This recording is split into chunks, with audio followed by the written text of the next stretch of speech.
Hey, what's going on, guys? Welcome back to Canvas Conversations, brought to you by Flow Combat. We've got another great episode for you guys today, but before we get into it, I want to go ahead and thank our sponsors, Fuji Sports, for hooking us up. Guys, be sure to check out Fuji Sports for all your combat needs, and when you're there, use promo code CANVAS at the checkout to save you guys some money. Like I said, we've got a great episode for you guys today. Our first guest was Ian the Hurricane Heinisch. You guys saw Ian pick up another highlight victory win at LFA 39, where he scored another KO victory, another huge one for him. So we'll find out how everything's going for Ian and how he's feeling after the big W, and if indeed the Contender Series is next for him. So be sure to check out that interview with Ian, and we also got another Ian on the show. But this time, Ian Laros. He's a nutritionist. He works closely with George Lockhart and Dan Leith. And man, the kid has a lot of knowledge. And he's young. He's only 25 years old, but he's full of knowledge. And it was great to talk with him and just kind of pick his brain on what it's like to be a MMA nutritionist in this crazy game. So it was fun to catch up with him for the first time. And we'll be sure to check in with you guys throughout the intermission. So be sure to stay tuned, and we'll see you guys throughout.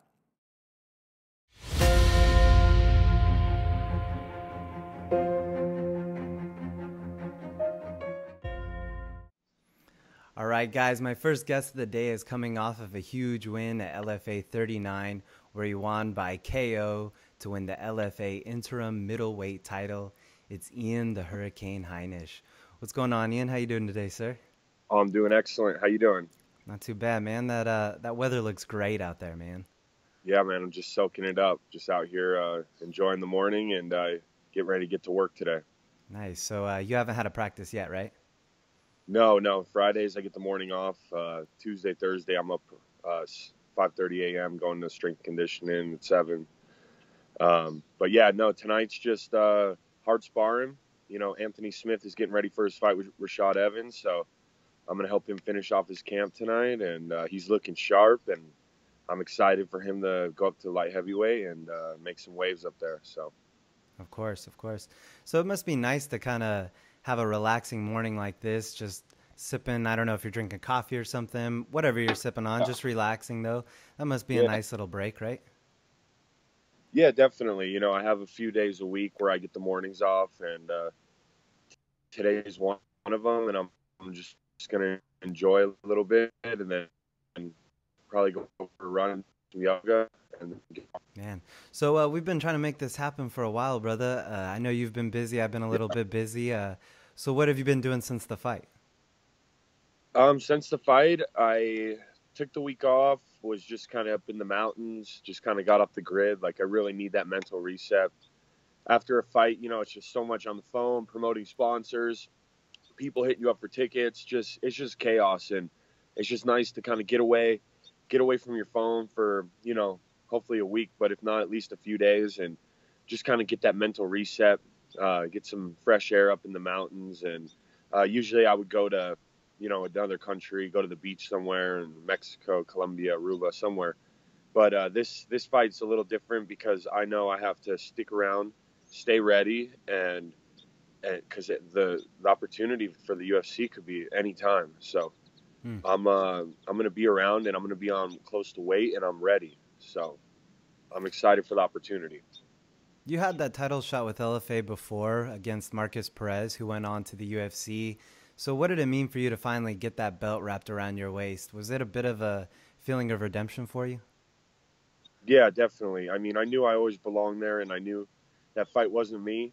And, you know, no excuses. He was better than me that night. But, you know, I kind of switched some things around mentally, and it showed my last 2 fights. I mean, and now, I mean, I feel I'm a complete fighter. Like, I can knock people out on the feet, and if it goes to the ground, that's my world. So, I mean, what are people going to do? Like, I mean, I'm a complete fighter. So I feel like my holes are limited, and I feel like I'm ready for the UFC, and I'm going to climb the ranks fast. It was a big night for you and all of Factory X. Was getting that belt kind of the cherry on top for you guys? Yeah, definitely. That was one of the best weekends ever. We had such a blast. I mean, if you follow me on Instagram or Facebook, you see him backstage. We were just kind of having a dance party right before I walked out, and we have fun, man. And other teams came up to us. I enjoy this. The training's the hard part, like the day-to-day training and dealing with bumps and bruises and minor injuries. That's the hard part for me. When it's fight week, it's fun. The weight cut, is the weight cut. I'm used to it, but after that part's over, I just enjoy it, man. We get warmed up. There's no, like I tell my teammates, what's the point of getting nervous? You're just wasting energy. So we warm up, and I just remember I do this because I love it, and we usually end up having a little dance party before we go out. And when you have fun, winning's fun. So when you have fun, you win. Wow, man, that's awesome. I love that. A happy Yeah. fighter is a dangerous fighter, right? Yeah, like if you ever watch Mike Tyson's documentaries, he's like, people think it's the angry fighter that wins. It's like, no, it's the happy fighter, the one who loves what he's doing, the one who's there every day, putting in the work and just in the moment and loving it. So, yeah, a happy fighter is a dangerous fighter. Man, I completely agree. Well, you talked about having to stay close to home and being ready and staying ready. It was reported by Nolan King that you were slated to fight Justin Sumner in the upcoming season of Dana White's Contender Series. So is that true then? And how did that all play out, if so? At this time, I'm not going to deny it, but I'm not going to verify that either. But, Okay. yeah, it's just the way it goes right now. But I mean, if you heard it, then it's probably true. It's kind of my plan B, but it's a great plan B. At first I feel I've proved myself enough where I should get just a short notice. Just with my record and all my fights on TV have been finishes, but I'm going to take it if the opportunity as it comes. I'm happy for the opportunity. If that's what it is, then I'm going to go in there and I believe I'm the one of the best in the world, and I'll smash whoever's in front of me. And I mean, just if you look at those guys' records, like 6-1, I'm 10-1 with 5 finishes. So, and all my 5 finishes have been the last 5 fights. So, except the one obviously I lost. And so, yeah, I mean, it's a great opportunity. Either way, I got big things coming this year, and I will be in the UFC. Okay, so the plan is to kind of just stay ready, and in your back pocket is that Contender Series fight. Yeah, yep. Okay. That's kind of the gist. Nothing's confirmed yet. UFC will be announcing it, and you guys will hear it there. Like I said, I can't now, but I'm not denying it either. But my hopes is that a middleweight is going to fall out. Like Marcus Perez had his shot about a month after he won the belt against me, and I'm just going to stay ready. The good thing about the Contender Series is, though, I see the guys getting really good taken care of after really impressing Dana White. So, I mean, that's a great opportunity to fight in front of your boss. Yeah, I was just going to say, with the new ESPN deal, I really think they might be trying to build the Contender Series up and eventually taking the place of the Ultimate Fighter and kind of being the premier way of introducing new fighters. So knowing all that, and with all that being said, does that kind of excite you more for that opportunity? Yeah, it does. Just keep giving me opportunities, because with preparation meets opportunity, I'm going to succeed. So I'm putting in the work, and I think the opportunities will just keep coming. And I think with the new me, the new mindset I have, I don't see any man being able to take me out. Even in the UFC, I want to get in there, and I want to rack off a few wins this year. I want to make some waves this year, and obviously, I feel the time it's coming. It's coming, and I'm such a complete fighter now. I mean, how can they deny me? So I'm going to be ready. I'm going to be close to weight, and just give me that call, and I'll be there. Do you think the ESPN deal gives you guys, the fighters, more opportunities in the future? I do. I think it's a good thing. I think it's a step forward in MMA. Obviously, though, the downside of that is, they're making this huge $million deal, and the fighters aren't getting any of that. Like another sport, basketball or baseball, when that deal is, the fighters get a certain, or the players get a certain percentage. Mm-hmm. And we're not seeing that like other sports. So hopefully it catches up. I know my manager's pretty fired up about that, and he's done all the math and stuff. So, it's a step forward in MMA, and I hope it's going to be a step forward in our pay soon. Yeah, progress, kind of a evolutionary progress, right? Yeah, it's a slow progress, but it's progress either way. So yeah, Of let's just course. keep moving forward. Of course. Well, Ian, it's been a long road to where you're at, man. Do you ever just kind of look back and think, wow, or just kind of have a moment of realization where you're like, I can't believe I've come this far? Yeah, yeah, and sometimes you forget because it's just like, oh, everything's working out now, and it's like, whoa, but 4 years ago, this is where you were at. I have to tell myself, I have to remind myself constantly to keep me humble, keep me hungry. Um, Lately, Altitude Sports is doing a 10-minute feature on my life, and so tune in, check that out. They're going to do a really good job with their production and everything. They're working really hard on it, so I'm excited for that to come out. They're also going to pitch it to ESPN, so hope ESPN takes the story and runs with it. And um, yeah, I mean, I have come a long way, and I just have to keep remembering to keep myself humble. And like I said, man, I just every time I go up, I turn around and reach back and pull some people up, and that's kind of my motto. I was just going to ask you, do you think ESPN and the UFC would like to play off of kind of your storyline, your past and stuff? And if so, is that something that you're looking forward to? Do you welcome that, or do you kind of want to leave it behind you? No, I welcome that. This is a platform um, for my life, and God has a plan for me to use this to reach a lot of lost people. So it's a great thing, and it's part of who I am. So I'm not going to deny who I am. I'm not going to pretend like it didn't happen. And so I think it'll be. I mean, it's not going to be the only reason that they like me or the only identity I have, but it's definitely a big part of who I am, and I'm excited to kind of to get the word out and use this platform, like I said, to just help other people and search for the lost. I love it, man. Well, Ian, with that potential fight being in July and Yes, staying ready and all that, when do you get back into fight camp, or are you already in fight camp? man. I feel like I train year round. It's fight camp. I mean, I guess when it's considered fight camp, I ramp it up a little more in my mind, but I'm Mm-hmm. still doing the same amount of practices. I'm still, pushing hard every day, especially when you got teammates that are right towards the end of their fight camp and they're, picking the pace up. I always match my teammates, so I'm ready year Mm. round, and obviously I'm 80% ready 100% of the time. I don't know when it's 8 weeks out, but for me, it's just have fun, train hard, learn a lot, and the opportunities are going to come, and I'll be ready. Absolutely. Well, Ian, who do you got in the main event this weekend? Wonder Boy or Till? Ooh, I mean, I'm really excited. I was so hoping I could have got on that card because there was three fights, and it was Dan Kelly, another guy who beat one of my teammates, Chris Camozzi. But as far as the main event, it's going to be interesting. If I mean, I'm going to give it to the guy who's fought for a world title twice. I mean, Wonder Boy, Stephen Thompson. But if Till can just pressure him and put the striking on him, man, then he's going to show the world he is the real deal. So either way, it's going to be super exciting. Obviously, got my boy Neil Magny. He's going to crush it out there, and but yeah, I'm gonna go Stephen Thompson. What about you? Yeah, I think I like the matchup. I like the matchup. I think it's a really good dynamic between the two styles, but I don't know. I'm leaning towards Till and that power, man. Yeah, he's definitely gonna get pushed. I just think with his kicks and stuff, he's gonna keep him at range. But Yeah, who he knows, man? that could It's totally be the story. it's gonna be exciting either way. So I'm pumped. Absolutely. So Well, Ian, I know sponsors mean a lot to you, man. So before I let you go, if you want to shout anybody out or thank anyone, the floor is yours. yeah.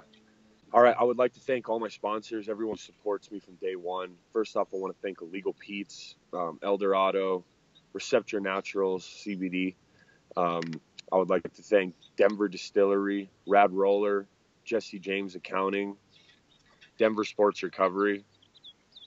Also like to thank Jamie Atlas, Relief Massage, In the Cut. Also Northern Climate Control and Pizzeria Colore. Thank my coaches at Factory X, Landau Performance, and my manager Jim Walters. I love it, man. Speaking of illegal pizza, I saw that little deal you guys were doing. That was pretty cool. So you guys Yeah, did like a scavenger hunt for you, and then if they found you, you got a free burrito. correct. Yeah, and we're still doing that. So if anyone from Denver's watching this, follow me on Instagram, Ian Heinisch MMA. Ian Heinisch on Facebook. I'll be posting on my story where I'm going to be at in various locations throughout the day. You come find me, you get a free burrito, and simple as that. Boom. I love it. All right, Ian, as always, my man, thanks for the time. Guys, thanks, bro. Absolutely. Guys, be sure to stay tuned for the upcoming season of Dana White's Contender Series to see if we see our buddy Ian Heinisch taking on Justin Sumner in hopes of landing that UFC contract. Ian, Yes, take care, sir. brother. Thank you, man. All right. Thanks, Ben. See you, man. So there's our interview with Ian the Hurricane Heinisch, and things are looking up for him. Another big highlight reel victory, like I said. And if the Contender Series doesn't work out, it looks like he's got a great plan B. But with the new ESPN deal, I really feel like the Contender Series is going to be a great platform for these guys that are up-and-comers and just getting into the UFC. Like we've seen with Sean O'Malley, they can really do a lot to just use that as a great platform and as a good base to get their name out there to all the fans. So without further ado, we'll go ahead and move on to Ian Laros. Like I said, Ian is an MMA nutritionist. It was awesome to talk with him and pick his brain and just kind of learn more about, the things that are good to put in our body and some of the common misconceptions that MMA fighters make with their nutrition. So here we go with Ian Laros.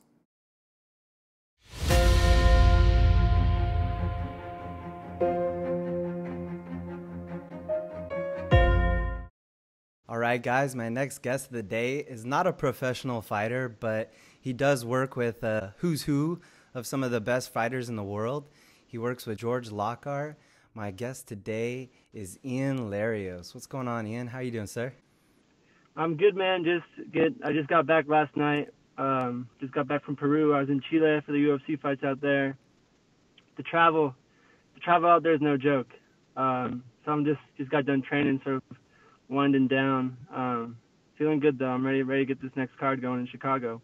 Absolutely. So before we get into kind of the nutrition side of it and how you work with those athletes, you mentioned that you're doing some training yourself. So you yourself do some martial arts. Is that correct? Yeah, exactly. I train jiu-jitsu. I want to do an MMA fight. So I've been prepping for that.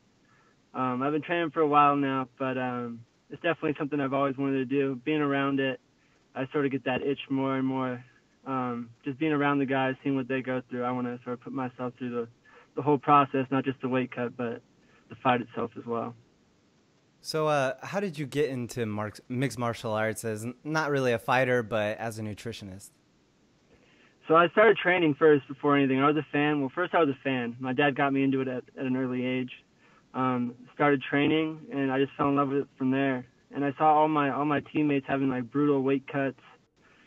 So I sort of saw like an open a job for the future if I didn't want to fight, where I could still work closely with fighters, still train full time, and do what I love. And that was cooking. Like I grew up cooking, so I sort of started cooking for all the guys and making weight cuts a little less miserable. And then went to school a little bit for nutrition, and it sort of grew from there, where I saw it was an actual career path I can take.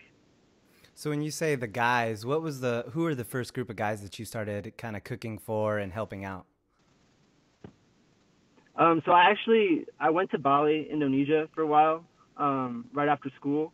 So I was working with One Championship guys before they banned weight cutting. So Andrew Leone, Anthony Leone out there. We got two Suba brothers who they fight for One Championship, and they're top contenders in one. So guys all over Asia. I sort of picked up. There was really no one doing it in Asia. So like Mike Dolce was the big name here a few years back. So I saw sort of just an open market in Asia. So I was traveling all over Asia, which is sort of my first. That's how I got my foot in the door.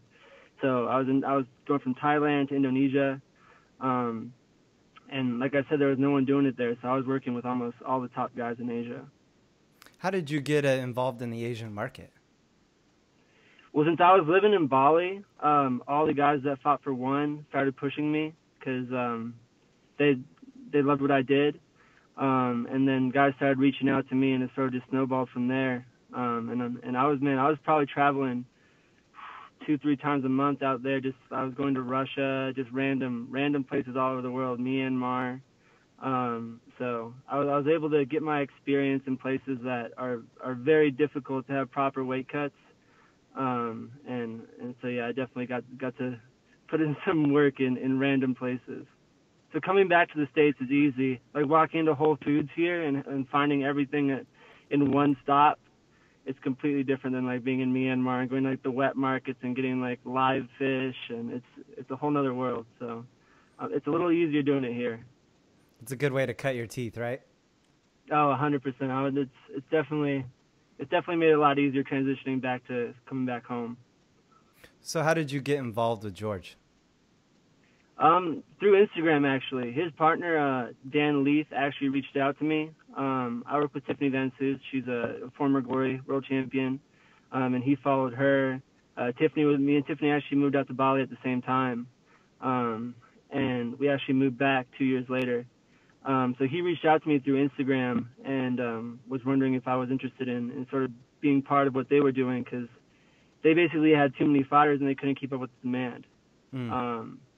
And so he reached out to me, and I've been following them forever. So it showed that my hard work wasn't being unnoticed. So it was a cool.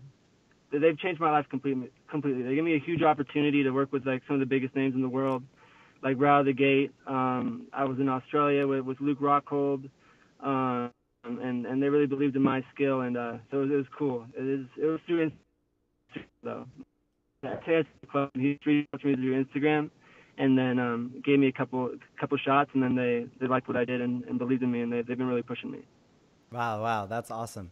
So I'm curious, when they tell you, hey man, we want to bring you on, we want to send you out to Australia to work with Luke Rockhold, were you nervous? Were you kind of maybe questioning, am I ready for this? Stuff like that? I felt like it was like my big call up to the UFC. Like imagine, like after I've talked to some of these guys when they make their UFC debut, I felt like this was my UFC debut in the sense where it was like I'm flying across the world, going to Australia, working with a former world champion, and Luke rented out an Airbnb, so just me, Luke, and one of his wrestling coaches. Never met Luke before, so it was a cool experience. Just being able to be there for a world title fight and just seeing how he handled himself and all the attention and all the eyes were on him, and it was cool. I got to make my embedded debut, which was a goal of mine since I was like in high school. I wrote down like this bucket list of goals I wanted to accomplish in my career, and that was one of them. So it was cool just to check that off the list, and it was an incredible experience. Wow, that's awesome. So you say that you had that dream of being on Embedded. Was it as a fighter or just in any capacity? When I wrote it, I was anticipating being, because I've always wanted to do what I'm doing now since probably I'd say 10th grade. I've literally wanted to be a nutritionist and a chef for fighters. So that's my senior year. I got to like just sit down and like write a list of my goals I wanted to accomplish in my career, and that was one of them. It was a count at the time because Embedded is fairly new. I think it was a countdown show, to be honest. But I think that's the count. It's I'll just do virtually the same. Almost the same thing. Yeah, basically the same thing. But yeah, so that was still got a lot more to do. But through George giving me these opportunities, I've crossed off a hell of a lot of them. So it's been awesome. Ian, how old are you? I just turned 25. So 25, you were in 10th grade when you decided you wanted to start working with professional fighters as a nutritionist. I mean, how did you get all this figured out at such a young age? In 10th grade, I had no clue what I wanted to do. I was super lucky, man. I grew up cooking, and both my parents are health teachers. So I grew up in like a super health conscious house, and my parents, like my mom would kill me if I drank soda when I was a kid. Like she told me I couldn't drink soda until I was 18. So like I grew up around in a healthy household. And like I said, I was a huge fan at first, and I didn't want to be a fighter. I'm more of a lover, so I didn't have that really in me at the time. So I wanted to be part of the fight game, but not be in the cage and still be able to work directly with athletes. So I saw you did a mock weight cut to 145 too. Is that something you like to do to just kind of be able to help the guys you work with a little bit better? Exactly. So I mean, I put myself through everything, which is why I want to do this whole fight camp too. But I've been doing those mock weight weight cut since high school, just to see how my body responds to it and just make minor changes. Because I don't want to be the guy just talking out of his ass, where it's just I want to put myself through everything and have these fighters know that I've been in their shoes before and I've been in that position. And it's just more time to sort of just hone my skills and sort of perfect it. Everybody's body responds differently, but as long as I can just make it 1% better, that's going to make a huge difference for the athlete. Do you feel like that gives you a little more credibility with them if, you can show and tell them that you are a fighter as well? I think so. I definitely, it doesn't hurt. I mean, George is an ex-fighter. Tyler Minton, he's one of our guys too. He's an ex-fighter. I think Dan fought some amateur fights too. So I feel like it's something I gotta do now just to like sort of fit in the crowd. But it's something I've wanted to do for a while now. I had a couple of Muay Thai fights in Thailand, but I haven't had any MMA fights yet. They're just like smoker fights, so I don't really count those as actual fist fights. Right. So where are you training out of? So I work at the UFC gym in Reno, Nevada. So I train out of here too. I help coach the kids jiu-jitsu, and a couple different other spots around Reno. It's surprising because it's not close to Vegas. It's northern Nevada, so training's not great out here, but it's slowly growing. So we got some good guys out here, but there's no real like big fight camps or anything out here yet. But that's it. I go down to Vegas to train sometimes too. So do you think in the back of your mind there's a small possibility that, you could be on the same level as some of these guys fighting in the UFC? No, not even for, not even for a second. I've trained with some of these guys before and they just light me up. Like, you could just, there's levels to it. So sure. I'm at the ground level. My guillotine's not bad, but that's my go-to. I try to survive off my. Do you train too? Yeah, I train. Yeah, I'm kind of in the same boat as you, man. I've just been around these guys so much. I wrestled like kind of growing up and stuff, and through college. So seeing some of these guys that I wrestled with in college is like, all right, I got to get back out there, So I'm just kind of in the same boat as you, man. Where do you live? I'm in Houston, Texas. All right. For some reason I thought you were in Canada. I don't know why. That's James Lynch and all those guys. That's my buddy though. I talk a lot with him, so maybe a little confusion there. So I'm curious, man, with all these guys that you're always coaching or helping out, who's your favorite fighter out of all those guys? Ooh, that's a tough question. Man, I really don't have a favorite. Everyone I've worked with is super cool. Everyone that I've come in contact with has been super respectful and they listen well. DC was probably DC. He wasn't my favorite, but I got to stay at his house, which was a crazy experience. And he's such a cool guy, man. I'm excited for him fighting for the heavyweight belt now. I get to sort of cement his legacy as one of the best fighters in the world, and greatest of all time. So DC's one of the hardest workers I've ever met, so I really respect him, and I love working with him. But like I said, man, everyone we work with is so awesome. They're all down to earth, cool athletes, and I'm blessed to be able to work with the people we work with. Awesome, man. So what do you think is the most common misconception about nutrition that fighters have? The most common misconception, not eating you'll lose weight. I've seen a lot of guys think that just eating less is going to get their weight off, when that's usually the opposite. So that's the cool thing about us. Like most guys, and you've probably seen my Instagram and George's Instagram, these guys are eating well, and a lot of these guys are like, they think they're overeating when we bring them food. So I love when guys say like, oh, this looks like too much during fight week, and like they have the easiest weight cut of their life, and it opens a whole new world for them because they're eating more, they're enjoying the process more, and the more you can control the weight cut and have it be less of a fight, the easier the fight is. Because some guys just that's their first fight. Some guys all week they're miserable, and then they have the real fight. So I think to answer your question, the biggest misconception is probably guys thinking that they're eating too much and they just cut food completely or cut their calories in half, and just wind up eating boiled spinach and boiled chicken throughout the whole week, when we can have some actual fun and enjoy the process. It's more of a food experience than anything, fight week. So are you a bit of a foodie as well? I love, like I said, I've been cooking my whole life, so I love food. I love good food. I was just in Peru.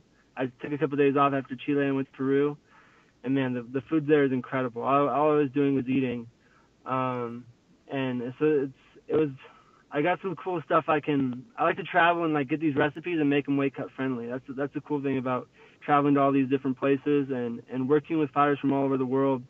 You can make food that's like comfort food to them, but make it weight cut friendly. And I think that means the world to a lot of guys. If they're away from home, away from their families, and you can make foods that they enjoy back home and still sort of have it be weight cut friendly, it's gonna have a huge effect on their mind throughout the whole week of the fight. Yeah, absolutely. So do you think it's more about the intake or the portion sizes? So usually it varies. So I mean, Okay. during fight week, it's definitely guys are eating more because they're training a lot less. And you're not going to lose any fat during fight week. Like the whole fight camp is based off prepping your body for the weight cut, losing fat and losing the weight. So fight week is just about losing water. Like you're really not going to lose fat during fight week. Like you're not going to go ahead and lose fat. You're just going to lose water. I mean, not a significant amount. So that, like I said, all our guys are eating more during fight week because they prep their bodies and they've ate less during that whole fight camp. Does that answer your question? Sorry. Yeah, totally. So when the fighter finally weighs in, is that kind of like a sigh of relief for you whenever they finally make weight? Like when we have 6 guys, it's crazy. Because everyone has different schedules. So, and each of our drinks are rehydration, because we're done after weigh-ins. We rehydrate the guys, we give them snacks, and then like we send them to restaurants, and we talk to the restaurants and everything. But each of their drinks is specific for them based off their weight cut and their body type and the way their body responded to the weight cut. So that night before weigh-ins, we're either working with a guy. We pretty much don't get sleep that night before weigh-ins because we're either up cutting weight with someone, or we're working on the drinks and prepping for the next day. Because weigh-in days are our most important day. Obviously, we can't have a bunch of guys missing weight. It wouldn't look good on our part. But with the 6 guys in Chile, we were cooking in the hotel room because actually the hotel kitchen wouldn't let us use their kitchen. So like me and Tyler Minton were just using an Instant Pot and a skillet for 6 people throughout the whole week. Wow, I feel like that's so challenging. It's a challenge, and like our circuits were going out because we were using too much power. So like luckily there was a circuit breaker in our room. We had to keep switching it back on. So there's always these like wild cards thrown at you. So you think like the weight cut's going to be the wild card, but that's something that we have somewhat control over because we're feeding the fighters unless they go out and do something we don't tell them to do. But there's always like the power goes out or the skillet breaks or the kitchen they don't let you in the kitchen. So we're always having to adapt on the fly. But yeah, sorry, I always go off on these tangents. What was your question? At this point, I don't even know. I was just listening. Oh, I was just saying it must be challenging to have all stuff like that happening. But for the most part, all these guys have been there before. So they've done it. We're just there to make it easier. So lots of these guys have routines. They like to do it with their team. They like to do it with their coaches. So unless they ask us to specifically be there with them throughout the weight cut, a lot of the guys like have their own sort of style of doing the actual water cut. Mm-hmm. And so we let them do that. Because a lot of guys I'm not a huge sauna fan. Personally, I like the bath a little bit more, but guys like the sauna just because mentally they can get in the mindset that they want to be in. Where the bath, drains you a little bit faster and it's a little bit faster process. But some of the guys like to sit there and just get their mind right. And so we sort of step back. If guys like to do their own sort of style of weight cut, when it comes to the water cut, we sort of let them do that. Oh, that's nice. So I'm curious, how do you manage six fighters on one card? You have a couple of them, and then Tyler maybe has a couple, or how do you guys do that? We actually just we're a big team, so we just handle it all together. The biggest thing is like we stay in the same hotel, which is awesome because like we just pretty much get up and down the elevator 5-6 times, and that's lunch served. But the crazy thing is everyone's schedule's all over the place. So if a guy like Usman, he was fighting at like 1 a.m, so his training schedule was completely different than Brandon, who was one of the first fights on the card. So we're making meals fresh each time. So like I said before, when we're using an Instant Pot and a skillet, it makes everything a little bit more hectic. But everyone's getting nice, fresh hot meals delivered right to their door, right, or even if they're in bed. A lot of the guys are in bed and they just get it delivered straight to them, so they get a little meal in bed. So the stress of finding like food in a foreign country isn't there because we're there. Everything we're doing for them is specified for their weight cut, and like they don't even have to leave the hotel if they didn't want to, because we have their food, their water, and everything handled, and they train in the hotel too. So technically, these guys don't have to go anywhere. Wow. So has there been any fighters, you don't have to name anybody in particular, but has there been any fighters where the week of fight week, you're working with them and you're kind of nervous, like, man, I don't know if we're going to make it, or just any nervous energy like that? Every now and then, especially if like a lot of the guys follow like an online program, and then they're entering their weight in properly. So until they show up fight week and we see them step on the scale, like we really don't know what their actual weight is, or if they ate airplane food on the plane just because they got hungry after the 12-hour flight. It definitely gets a little stressful, but I've never personally had anyone miss weight. We have an incredible track record. So if we work with guys for 6-7 weeks, odds are they're gonna make weight if they followed our protocol. I love it. So what's your favorite part about your job, man? I used to say the travel, and then like when I was on the airplane yesterday, I was like, man, if I am not in an airport for a month, I'd be happy, man. Just because, man, the delays kill me. Like if I get my mind like if I'm getting there at 4:30, and like I end up getting there at like 11 o'clock that next day, and it was like 12 hours of delays, I'm just wrecked because I'm like, I had planned on getting home and like having time, and like my schedule just been so crazy. But I love it. I mean, once I get there and get to work, but the travel is definitely a little bit of a hassle, especially like that Australia trip's brutal. It's like a 14-hour flight from LA and then a 6-hour flight to Perth from Sydney. So it was like something like 27 hours total travel. Yeah, wow. It feels like it's got to be like the good with the bad. You know, it's cool. You get to go travel and see new places, but man, going through a 14-hour trip plus a layover or possibility of a layover.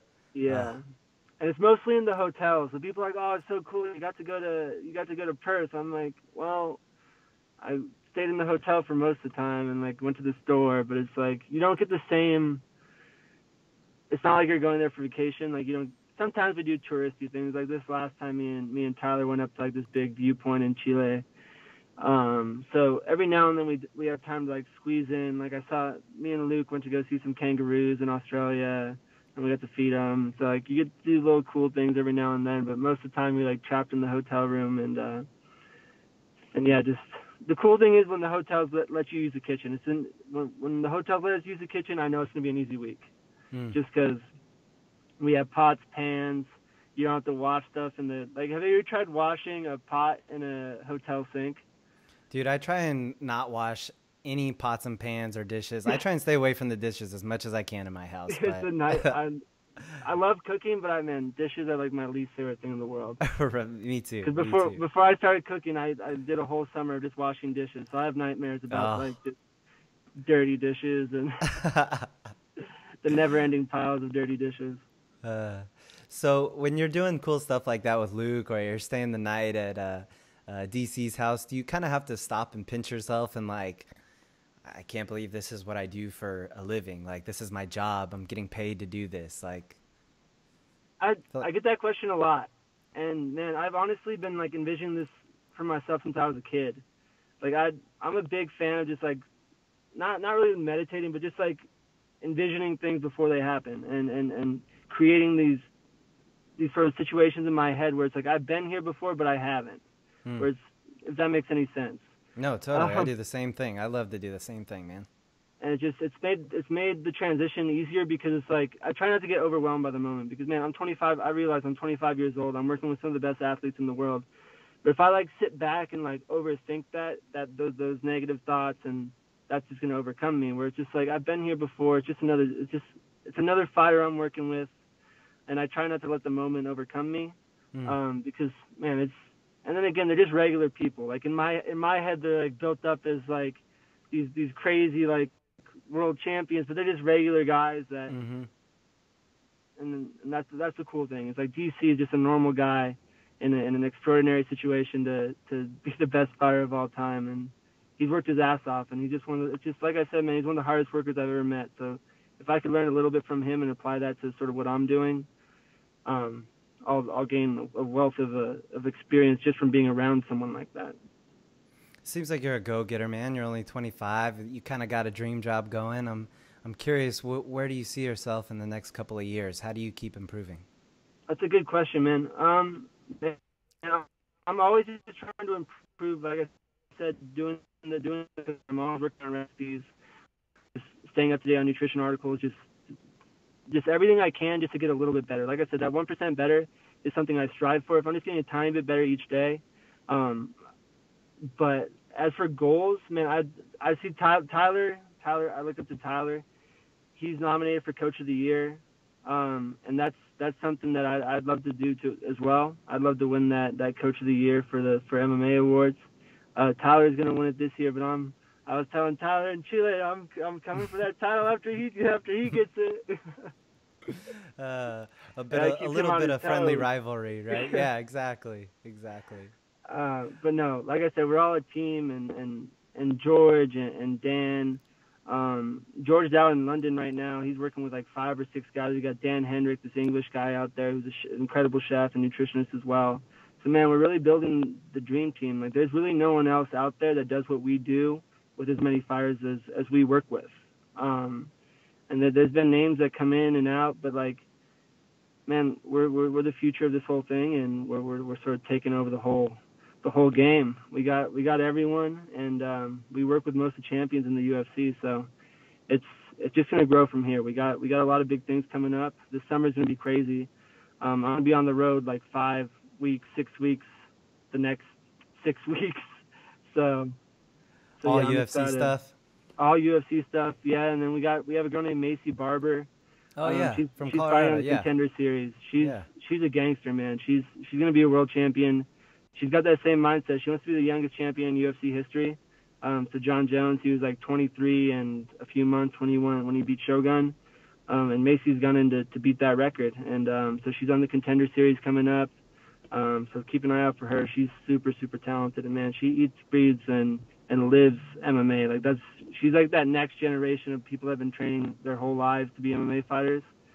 So it's exciting to see what she's doing. And she's gonna get that contract, and you'll be seeing her blow up this year too. I love it, man. So before I let you go, man, what have you got going on the rest of the summer? I know you got a bunch of fights, like you said, coming up, but anything else personally for you? Man, I'm just like I said, I'm gonna be training. We got a huge summer coming up.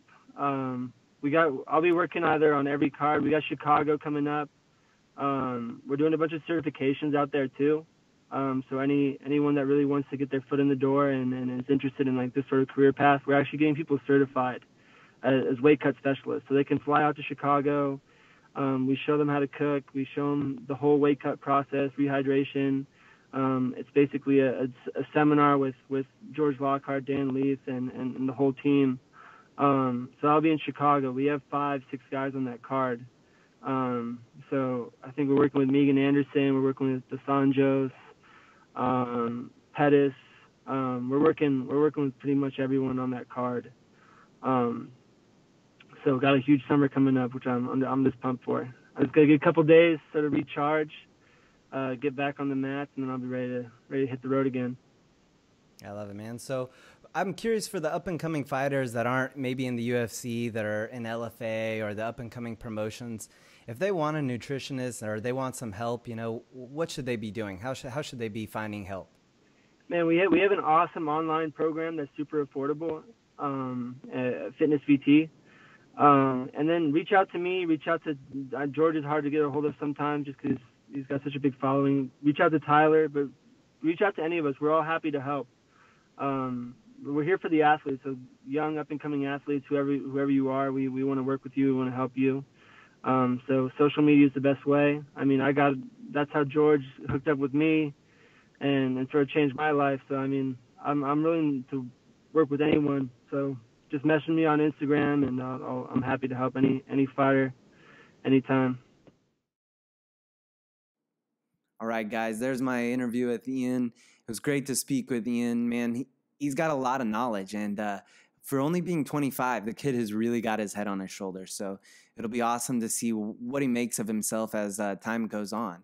I thought it was also pretty cool that he made the comparison of being called up to the UFC when he got called up to go help Luke Rockhold. I mean, I feel like that's a great comparison. Imagine working your whole life at something and then all of a sudden getting the call to work with the big show. Anytime I feel like you get called to work with the UFC or called up to work with the UFC in any capacity, I feel like that's got to be an exciting moment. So it was great to speak with Ian, and like I said, just get to know him and pick his brain a little bit, and we'll be sure to catch up with Ian again in the future because I feel like it'll be fun to just kind of learn more about him and check in on him from time to time. So guys, I appreciate your time today watching or listening or however you're consuming this. And we'll be sure to keep things fresh for you guys. If you guys have any feedback for us, please let us know. And we'll be sure to do the best we can for you guys. Also, we'd like to make this as interactive as possible. So leave comments, share it, like it, whatever you guys need to do that you feel will build a discussion and more engagement around this. So I appreciate you guys as always. I appreciate our guests today, both of the Ian show today, right guys? And we'll see you guys next week.